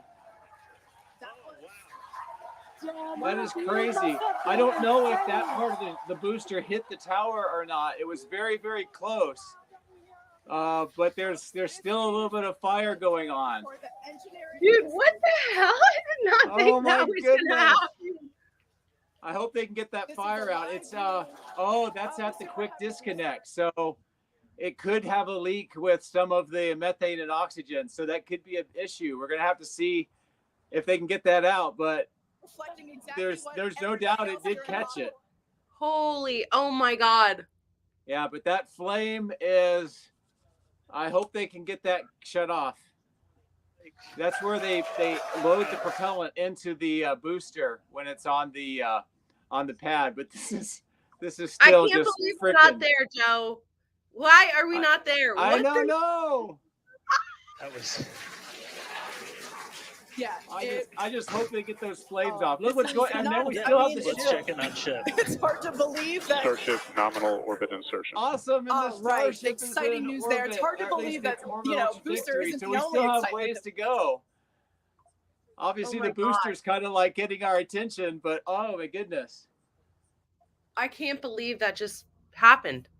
Yeah, well, I think we still need to keep watching the booster. They're doing some depressurization right now. You can see that on the left. But on the right, the ship is in its orbit too. So far, it's doing really pretty well. Dude, what the hell? Well, we just saw history. I mean, no one has ever attempted or caught any rocket. Oh Oh my my God. goodness. I feel so much devastation that we didn't see that in real life. Oh I my God. agree. But you know, at least we, along with other people, were able to see it, and that's pretty special. I can't Oh my goodness. I did not think that was going to happen today. No way. No way. Wow. Holy, take that, FAA! Take that shit! Wow. God. Well, let's see. The flames they're still there. They're dying down a little bit, but they're still there. Hopefully we can get that off. Views or no views, we'll see you back here at T plus 40 minutes for coverage of Starship's re-entry, flip maneuver, landing burn, and splashdown. All right. Well, we're the coast phase for the Starship, so we got some time. Amazing. Wow. I don't even know what to say. What do you think, Ellie? I have so many emotions. I'm really sad that we're not there. I did not think that this was going to happen today. Like I'm in shock. I'm in shock. Yes. Even when it was kind of coming down into it, I'm like, it was hard to tell if it was going to be successful, and that was crazy. It looked like, to me, it was really kind of working really hard to orient to those chopsticks. At first, I mean, it looked like it got really close to the tower, but part of this is getting the data that they need to refine it. But the proof of concept has now been proven. It actually can work. And I can't believe it. Do you remember a couple of years ago when they said they were going to catch it with the tower? Nobody thought that was realistic. Everybody thought that when Elon said that, they thought, oh, he's just joking. There's no way they would do that. I can't even I can't even talk right now. This is so crazy. I mean, another thing just comes to mind. Hopefully, I mean, they still have a little bit of fire on the booster. They got to hopefully get that worked out. But Booster 11, when they went out and recovered it from the ocean, everybody was saying that's they recovered a booster, or at least part of it, whatever. They have the entire booster here. So assuming nothing else happens to it, they can see how the entire booster did after a complete launch. That's never been done before. At least not with the Starship. What the fuck? Yeah. I can't believe it. There's still a few flames, but it's mostly, looks like mostly under control. This is, I mean, by the way, I'm in shock, but I'm obviously overjoyed for SpaceX. But absolutely. this has been such a fight and a back and forth, between the FAA and SpaceX, and them being ready to launch a while ago and them wanting to prove themselves and prove this concept. I think a lot of people think this wasn't possible. So the fact that they just did that is absolutely incredible. Well, I'm thrilled for SpaceX, all the employees as well. But generally, like we were saying before the launch, they went through this rigmarole with the FAA. Are they going to launch? Not, and all they'll prove. It just did it. So I think that's just amazing. And I think I'm very happy. Also, if you look at the booster, I'm seeing off screen some close-ups, but there's still frost around some of the tanks. So it looks like there may be still some fuel left over in the mains, or at least the frost line, which is one of the reasons why they had to go through the process of reinforcing the chopsticks, because it's a lot heavier than when they just lift it, put it up onto the stand. So I think they'll be able to take a look at that too and figure out how much propellant that they had and make some adjustments to the next profile. But there you go. I mean, oh my God. And the bumpers on the top of the chopsticks seem to work fine. They absorb that, the impact, if you will, of it coming down, and you can see that they're lowered down a little bit. So they took some of that force, and great. And of course, look at the Starship. And we still have a re-entry, so we have all the plasma to look forward to, the camera views, and maybe we do. But come on, the booster is the star of the show. Like, come on, this is. Oh, I'm so mad that we're not down there. Oh my gosh, I have to get over it. But it's like, okay, so Eternal Valentine Days says we heard windows rumbling about 50 miles from the launch site. Don't doubt that. I Yeah. don't. Gosh, dang it. Why are we not there? I know. Oh my Well, goodness. I want to take a moment. By the way, people are saying, why am I not there? I'm in Paris.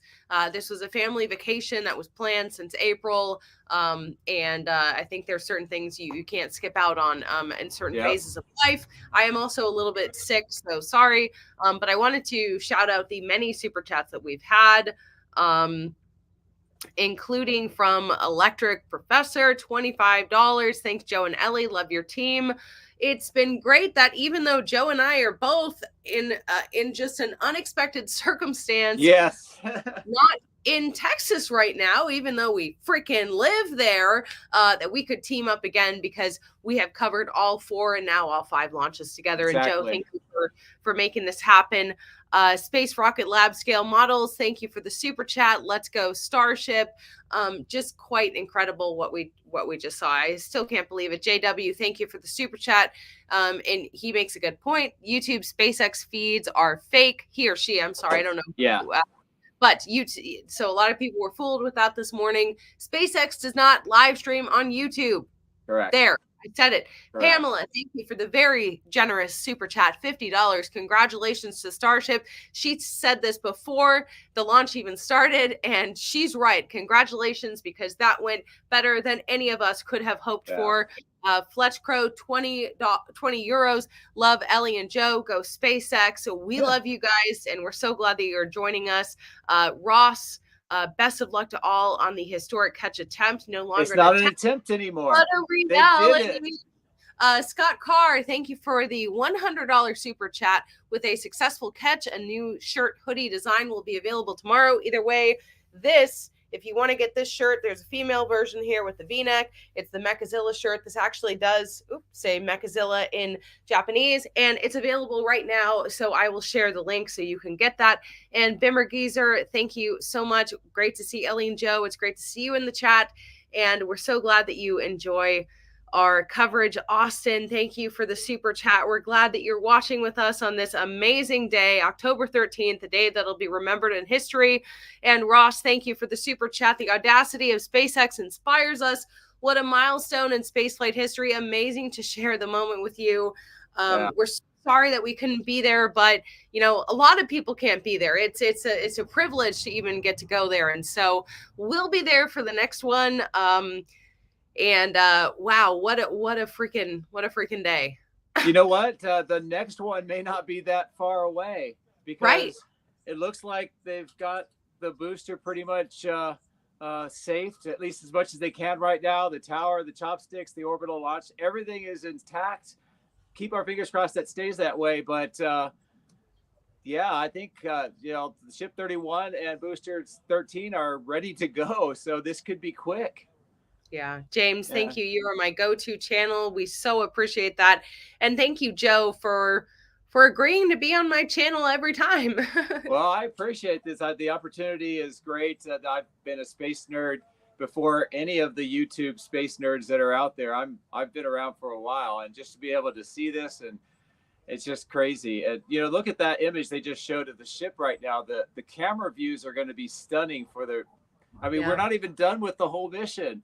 But we're not done, but man, the part that the whole world's going to be.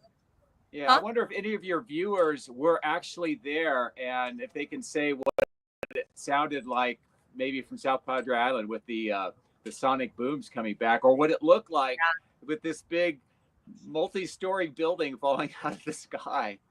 Yeah, I'm gonna see if I have a friend that I rock climb with, and she's down there, and we'll see if she has a video. It would be great to have a video in person. Let's see. Yeah, it's obviously on X, a whole bunch of people are posting their reactions now.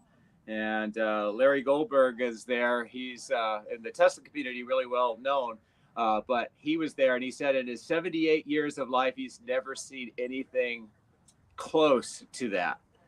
No way. That was nuts. Okay, so they're going to be taking a pause until what, 20 minutes from now or so? Let's see what time. Yeah, about 20 minutes. But we'll get a chance to see these orbital views.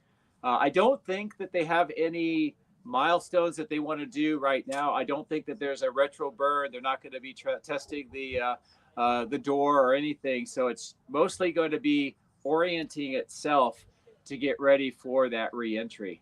And so that's what we're going to see for about 20 minutes. But I on off screen I see they keep showing the booster hanging there, and other than some of the probably the heat from the engines and interacting with the atmosphere, it looks like it's just sitting there, like they're getting ready. They just lifted it and getting ready to put it back onto the launch belt.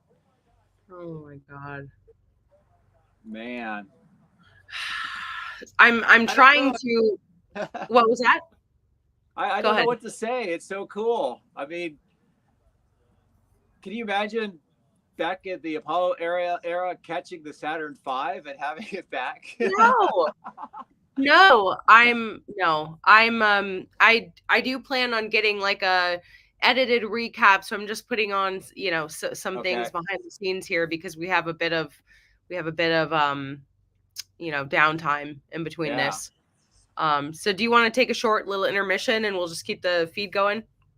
Sure, if you want to, and Okay. Or if you want to, yeah. No, Take a look. no, we can for maybe 10 minutes or so, and Okay, then sounds good. we'll I'll be keep. getting close to the reentry. Okay, sounds good. Sounds good.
Welcome back to Starship's 5th flight test. It has been an exciting day so far. Even the crowd here is still so excited. We lifted off from Starbase at 7:25 a.m. Central Time. The Super Heavy booster and ship had a successful separation, as well as a good boost back burn and good separation of the hot stage adapter.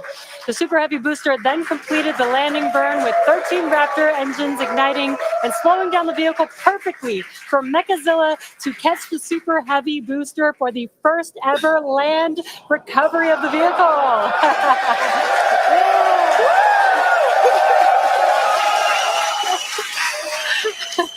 Now, it is insane that to think that we're not done yet. We still have in about 48 minutes, the ship will re-enter. The flap, all the flaps that will today, not that could. The ship will re-enter the Earth's atmosphere. Now, as a reminder, one of the main goals of today's test flight is for the ship to make it through the extreme heat of re-entry and to do so in a controlled manner. We learned a lot about this phase during Flight 4 and, as a result, completely reworked the heat shield, but more on all that in just a minute. Now, re-entry is typically a portion of flight where we don't have communications with the spacecraft because re-entering, it'll be re-entering at about 8 kilometers per second, or about 5 miles per second of roughly orbital velocity. Now, at those speeds, the spacecraft moving through the atmosphere results in friction and creates a plasma field around the vehicle. We saw this in action on Flight 4 thanks to Starlink, and wow, it was breathtaking. The blanket of plasma ends up distorting communication frequencies. So it's not uncommon to experience brief blackouts in communication, but hopefully that's not the case today. And Kate, that's where Starlink has just kind of been just the unsung hero and the MVP of this test campaign. I mean, it's able to give us data, not just awesome video, but also data in real time as we're going through reentry. I mean, this is something that throughout the history of spaceflight just hasn't been possible. And this is an environment that is so unforgiving, so hard to model, so hard to understand. And for the first time ever, we're able to literally watch as it unfolds in real time, get that data in real time. And we're able to do that with Starlink. And it's great for us because we get to see something. We get to see the greatest light show on the planet or off the planet. But what it means for this program, we're able to learn tremendous amounts about our heat shield, our angle of attack, everything that we're doing as we're coming in through the atmosphere at hypersonic speeds. And it's, you can't just thank it enough. And also special shout out, you're going to see some additional flap camera views. We've got a really amazing team of avionics, cameras, electronics, software people who made all that possible. And so hopefully they're going to give us an even better show on the way in today as we're coming in at about 5 times the speed of sound. Yeah, those flaps, Dan, that you see there, that's what's helping. Starship is in a good attitude for entry, approaching the entry interface. And some good call outs there, preparing for re-entry for Starship.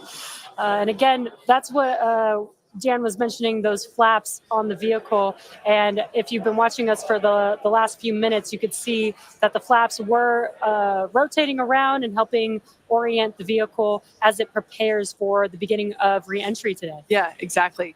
I love that they said this isn't the little flap that could, it's the flap that did. Pretty incredible, right, Joe? Yes, absolutely. I don't know, just all the messages coming in, people are so excited, and it's just hard to put this into perspective. That booster is still hanging there, everything is fine, and I'm like, I just shared, I'm part of me is like, I'm so sad right now, and I don't want to make it about me, but it's like, this was the first time, you know. But wow, I mean, what a journey, Absolutely. And I'd like to just correct something. I was actually watching different replays of it, and it did not hit the tower. It was just the perspective I was looking at. So the other ones, I mean, it was right between the chopsticks, right where it needed to be. In fact, if you look at it hanging there right now in some of the views, it's right dead center in the middle of the chopsticks. And you know, the next iteration is a little bit shorter chopsticks, and it looks like that won't be a problem. Yeah, right. Oh my God. Yeah, so we're a few minutes away from the Starship re-entering. In fact, you can actually, I think, or at least very soon, we'll start seeing the glow starting to come around the heat shields. I think I actually see some orange. I mean, some pink right now. Yes, beautiful. I think it's definitely doing it. So the re-entry is now starting to begin, and with that upgraded heat shield, the ablative underneath the layer, and some of the other work that they've done, Plus, with the Starlink, we should see this all the way down, and it may be lit enough so we'll get better views. Look at that plasma. Wow. That is amazing. And of course, that's because of the speed of the ship interacting with the atmosphere. It causes shock waves, ionization of the various gases. Even at this altitude, they're below the Kármán line, but it's enough at this speed to, strip those electrons off, and you get these colors. And those colors are going to change different hues, going to orange and blues and all that. That's going to be different molecules that it's interacting with. But look at that glow. Awesome. Wow. And you had interviewed Elon after the last flight, and he said that they were putting more cameras on. So maybe we'll get a lot better views too. The views right now are already stunning. There was a video that someone shared that they were watching us live and then with their kid, and it's a really cute video. Oh yeah. Share it after. I'm going to be putting out a video pretty soon, almost immediately after this is done, because Awesome. I think it's important to, not everyone watches the live stream, and it's been, 2 hours basically. So I'm going to drink my French protein shake. There you go. Yeah, obviously a major milestone is they want to get this through the air entry down in for that soft landing. So we still have another landing burn to go through and all that, but all eyes are going to be on the flaps and see how the heat shield does. And it's in a good position to do better than the last one significantly. And by the way, there has been some reports about SpaceX employees going out to Australia, being at a port, and some work with recovering ships to ports in Australia. So their plan may be, if this lands okay, to try to tow it back and save this too. Wouldn't that be incredible? You have both the booster and the ship after a launch. And by the way, if that happens, this is the second stage that would be recovered. All the rest of them burn up. Stage. That's right. That sounds weird. The first, yeah. Well, and I noticed, is this the first time that they've referred to it, instead of main engine cutoff, as most engines cut off? No, because for the booster, well, except for the very first one, because they want to, never stop thrusting kind of thing. They wanted to keep at least a few of the engines going, the center three. That way they don't have too much of the deceleration, and they can keep the propellants where they need to be inside of the ship. Otherwise, it would float off, and then it could cause damage with the water hammer effect or other issues with the propellants moving around too much. So it's now for this most engine cutoff. But take a look at all the plasma. We're starting to see it build up, around the ship, and coming off the tail end as well. Wow. And there are 3.4 million viewers on SpaceX's. That's awesome. Podcast. I'm so thrilled just how all these people are interested in space again, and the excitement. This is awesome. Just to remind viewers, what we're going to see is the ship needs to be at that pitch about 70 degrees up and maintain that through quite a bit of the atmosphere. The atmosphere is going to be interacting with the ship and doing the slowing it down. And that's helping to reduce all that energy that we put into it to get it into orbit. In addition to that, at some point, you're going to see the altitude stop decreasing, and they're just going to be skipping through the atmosphere, trying to stay up as high as possible, scrub off as much speed as they can before the atmosphere gets too dense, so they can manage that heat flux and that peak heating of the ship. So that's what we're looking for right now. Wow. I just can't believe it. And you cannot can believe clearly see it. they have a camera at a grid fin. I mean, at one of the flaps. They're really watching those today. And I think do they usually have that little, watermark that says powered by Starlink? I feel like this is the first time I've noticed it. I think so. I think, after the last flight and what we were able to see, the critical capabilities that Starlink is providing is huge. It's also a great advertising campaign because of some of the other issues that are going on the Earth here in the United States with Starlink and the FCC. But I think that's really, it's great for them to be advertising, because it's a product too. And with Polaris Dawn, we saw them testing out the capability of using Starlink on orbit. And from your conversation with Anna, it was a really big deal. Yeah, right.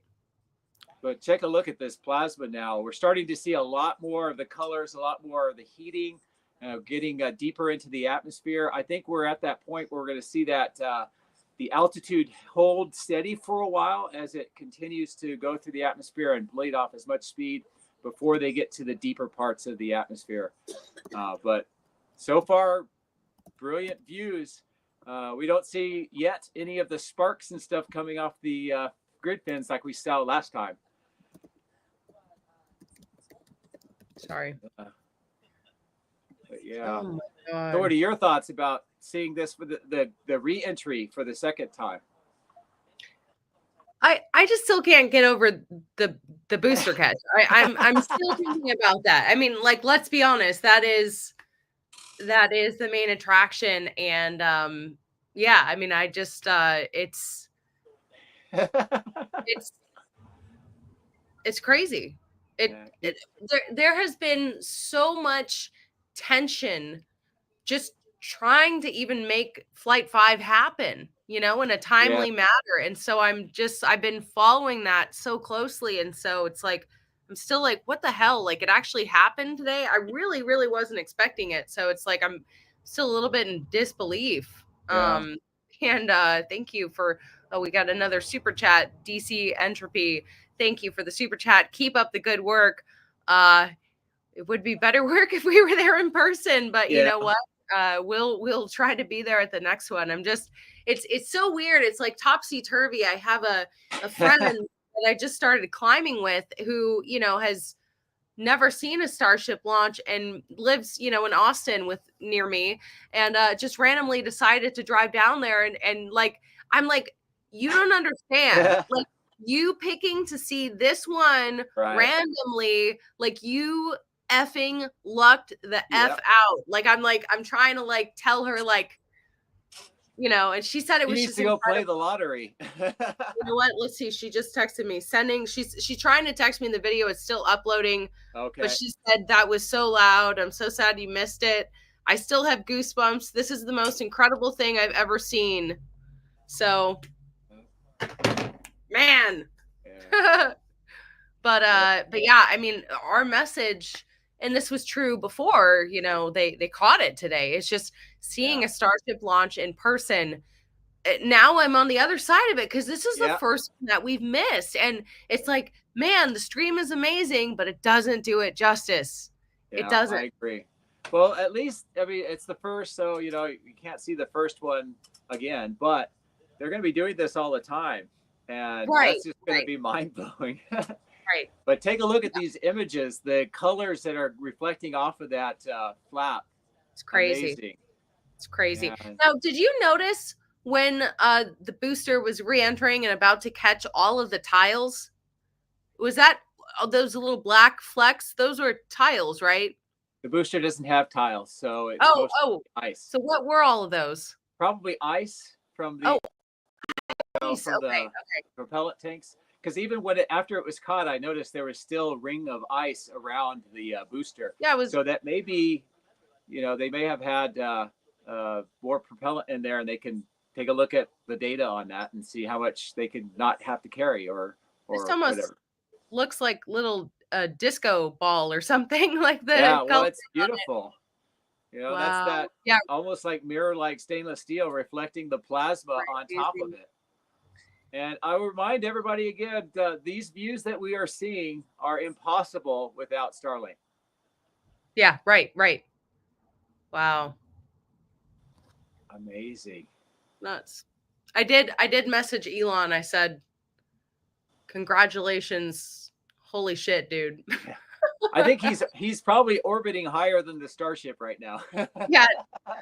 I can't imagine. I mean, can you imagine like how stressful, he's stressed probably most first attempts on things, but this one is, well, like I said, like that, a couple of days ago, he just had the We Robot event for Tesla, which is a major change for that company too. And he's doing both within 3 days. That's crazy. That's crazy. Well, but his life is always crazy. You know, people are pointing Yeah. that out. It's like every day for him, he's doing something that that that life. Yeah. That's Well, so crazy. far, still so good. Looking at the images that we can see, I can see a few, little sparks and stuff coming off. It looks like it'd be the underside, but I don't know where that's coming from or how significant that is right now. But I don't, at least the views that we have right now, I don't see any burn throughs. The altitude is starting to decrease. The speed is really starting to decrease now, getting into a little bit more dense of the atmosphere. 56 seconds, or minutes, so about 4 or 5 minutes, it'll be deep in the atmosphere, and then we'll be getting ready for that flip maneuver landing burn. So, we'll see how that goes. But I think about this time last flight, we were seeing that burn through. Right. So they've already lost 10,000 kilometers an hour in speed. And that's pretty much just because of the atmosphere doing all that work. And that's the importance of that heat shield. I haven't heard the call out yet, but they should be getting pretty close. Oh, okay. They just went through peak heating. So that's a great sign as well. Here, I can turn it up on the stream. Okay. If I can find the window, here it is. Ship as it's making its way back down to Earth. Are we seeing two different flaps? And we did pass through peak heating and still got really good views throughout that whole period. Typically, during the highest heat on the vehicle, we tend to build up a lot of plasma, and that's typically when we would lose, connection or views of the vehicle. But again, with Starlink, we were able to get some live views throughout that entire process there. All right, still so far so good. 55 and we're coming up. We'll start hearing a couple more milestones in about 4 minutes or so when we start getting down to like the transonic, the subsonic, when we're starting to move closer to and beneath the speed of sound.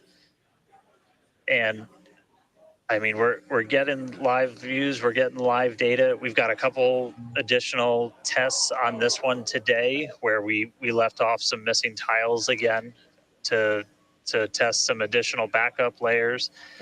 We also have, I don't know if we can still quite see them in this view, but you may have noticed we had some kind of silvery looking tiles on Starship as well. And those were pretty much standard tiles, but they were wrapped in aluminum.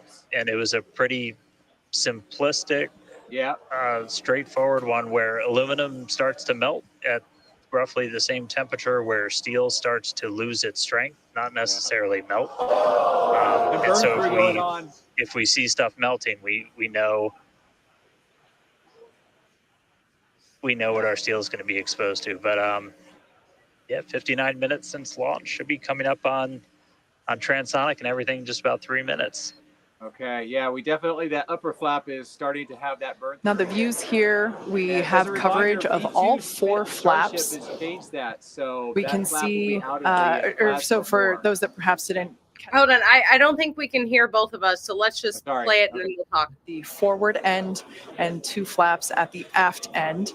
The larger camera view that is there on the right-hand side of your screen, that is a view of one of the aft end or the bottom end flaps. We can start to see some heat buildup and peeking through on one of the flaps there in the top left-hand corner of your screen.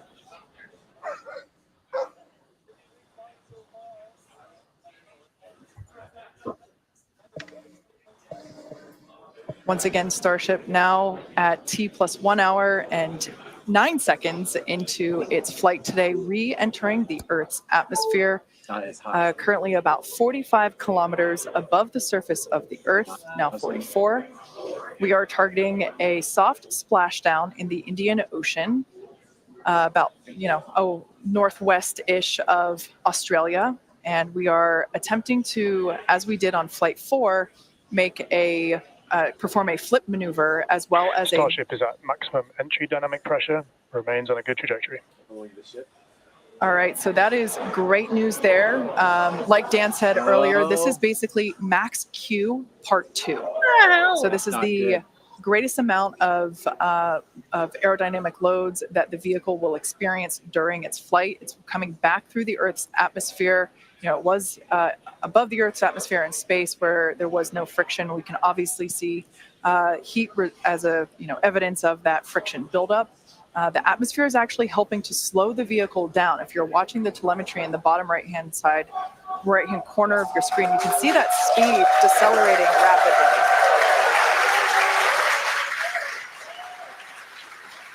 Well, let's see what happens. Now, the 4 flaps on the ship help steer the vehicle, and one of the main objectives for the ship today is to demonstrate controlled re-entry during this phase of flight, this re-entry phase. Okay. Yeah, and we have 6 engines on ship, but we only need 3 of them, the 3 sea-level engines. We will have that flip maneuver happen very close to touching down for splashdown. We'll do that flip maneuver, ignite those engines, slow the vehicle down immediately, and then hopefully have what we call a soft splashdown in the water. It's probably going to feel a little bit harder on the top of the surface of the water, but it'll look pretty gentle. Yeah, and like we said earlier, we hope to have some more views, even of that phase of the flight. So fingers crossed that we can we can bring those to you. We are hoping to splash down softer than we did last time on Flight 4.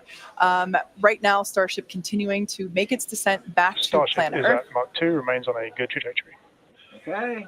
All right, great news there. That tells us that the vehicle is traveling twice the speed of sound. So we will then, the next call out that we'll hear is that it is, traveling about the speed of sound. And then we will hear a call out that that will be the call out that it is transonic. And then we will hear another call out saying that it is subsonic, meaning going slower than the speed of sound. Starship is transonic. There it is. So we're getting close. So at this point in time, we say transonic because certain parts of the vehicle, like the flap that you see on your screen, might be experiencing airflow faster than the speed of sound, while other parts of the ship may be experiencing airflow. Starship is in the subsonic belly flop. Okay. All right, so now the entire vehicle is traveling slower than the speed of sound, so subsonic. The crowd here at Mission Control Hawthorne also getting excited, just like us. We're awaiting a water landing. We are going to reignite the 3 engines to perform that flip maneuver, and we're basically about a minute and a half, away from the landing flip. Yeah, the crowd's getting excited here as we get closer and closer to splashdown. Again, just about a minute away from the expected splashdown. So we should see a lot happening coming up here shortly. We're currently having a view of one of the flaps, and it is a little bit dark on your screen, but hopefully we'll get some good views of the ship as it makes that flip maneuver and touchdown for splashdown. Yeah, guys, we saw that speed drop like a rock. So we're doing a belly flip right now, or a belly flop right now. That's what's kind of, if you saw the high altitude campaign, that's the unique thing about how Starship comes back. So we've bled off pretty much all of the speed we're going to. We're essentially at terminal velocity. Starship is at 5 kilometers altitude, remains on target. All right, that's good.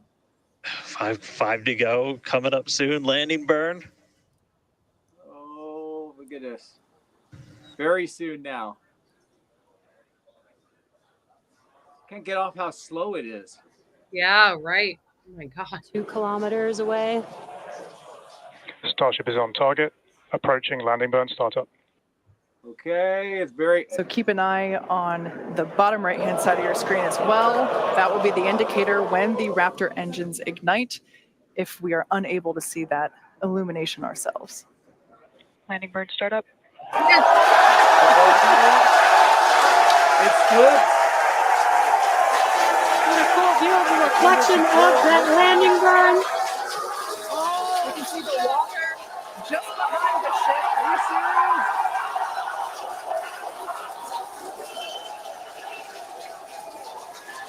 Starship has landed. All right!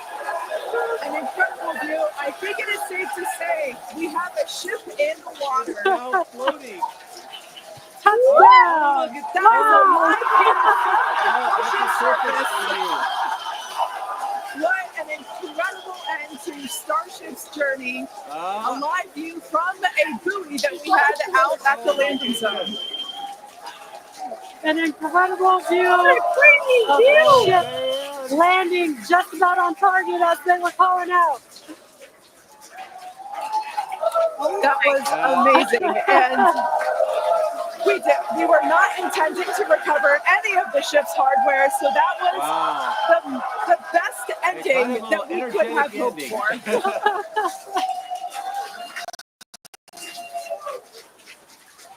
Wow. Dude. Man, I don't think we're going to be able to get a ton of extra video of the heat shield, but we hit the target. Yeah, it's on target. That's a great. I mean, we hit the target because we had these buoys placed in a pretty specific spot. So, wow. What a day. I feel like that's what I get to say. What a day. Wow. I mean, everything started off today with. Dude, what a crazy view. Oh my God. We were able to lift off. Wow. 7:25 a.m. Central Time. 33 out of 33 Raptors in the hill. Successful hot stage. Booster came back. We watched it come down. It was only successful because we're not there. That's probably right. Well, we took one for the team and we helped them out. Please stop giving me a hard time in the comments. Trust me, I'm already devastated enough. Hey, well, sometimes things happen in life, but this is just amazing, and you're still providing coverage of it, which is awesome. Yeah, thanks to Sterling. Yeah, Starlink is great. As they pointed out, the fact that we had the buoys there for the video means it's exactly on target, which is perfect. Wow. I can't believe this. And thank you to some additional super chats. True Heartwood, thank you for the super sticker. We're so glad that you're watching. Truth to a T, huge respect for you too. Thank you. We're just glad that you joined us. Ricker, great job. Austin Lady, I'm doing my best. We're not there, but we wanted to, of course. Hey, I skipped the Louvre for this, and thank goodness, right? And you guys are giving SpaceX luck. Keep it up. I think it's like if you don't watch the game, then your team wins. If you're not there in person, then of course everything goes perfectly. Wow. So what do you think about that part 2? The Starship, or yes. I think I mean they still had a few burn through issues, but that's going to be fixed with V2. So they already know that, and they're going to fix that by putting the pins in a different location. It was able to come in at incredibly slow speed, which, some people were skeptical whether or not they could do that. But, the atmosphere did almost all the work. It flew well. The flaps did what they're supposed to do on target. And, of course, the flip maneuver and landing, they once again proved that they could do that. Landing in the water is not what it's meant to do. So the fact that it, energetically had some issues afterwards is not really that big of a concern, because that's not what it's designed to do. But otherwise, they're going to go through a lot of data, but I can't imagine it being more successful than it was. I mean, it was awesome. Oh my God, here it is again. This is incredible. I mean, that's not CGI. That's real. Wow. Well, wow. Oh, what was that? Did you? Oh my God! Oh my gosh! It's like the Mechazilla doing the moonwalk. Oh my God! I love SpaceX. That's amazing. Wow. So a lot of people are saying that we have the best coverage. So thank you. That means a lot. That means a lot. So I think that I'm gonna hop off because I have a video that I'm gonna be uploading in about 30 minutes, which is a recap of all of this. Because I think that's important to get out there as soon as possible. So thank you to everyone who super chatted. Thank you to everyone who was watching. What an incredible day. we're so happy to be following SpaceX on this Yes. journey. And if you have friends and family that don't know what SpaceX is doing, encourage them to watch this, to take a trip down to Starbase. This is history for humanity right here, right now. Exactly. And thank you for having me on and being able to be a part of this. Thank you. Yes. Thank you guys. I love you guys so much. And I hope that you watch my recap. I'll try to make it interesting for you. Thank you for your support, and we'll talk soon.